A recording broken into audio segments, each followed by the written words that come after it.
The state will partner with the Trevor Project to maintain its specialized option on the National 988 crisis line. The service was set to shut down this week after losing federal funding under the Trump administration. The hotline handled more than 230,000 crisis contacts this year alone.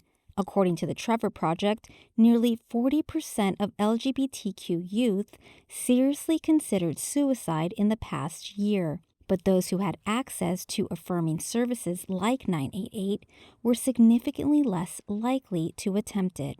The youth in this country actually have really taken it hard with all of the things happening in the current political climate. Local performer and former crisis counselor for the Trevor Project, Justin Renaissance, remembers answering calls the night Trump was elected in 2016. We had the most suicide calls within inside of one night. I was at the call center that night, and it was because of the uncertainty of what would happen and what rights would be taken away.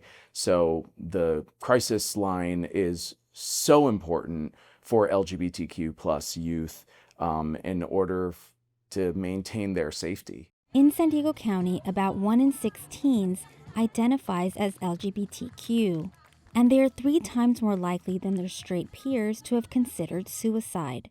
Local services exist, but they're overwhelmed. Experts say the region needs 18,500 more mental health workers by 2027, and barriers like stigma and funding gaps still block access. Lawmakers have urged Human and Health Services Secretary Robert F. Kennedy Jr. to reverse the national shutdown. So far, the agency hasn't responded. Heidi de Marco, KPBS News.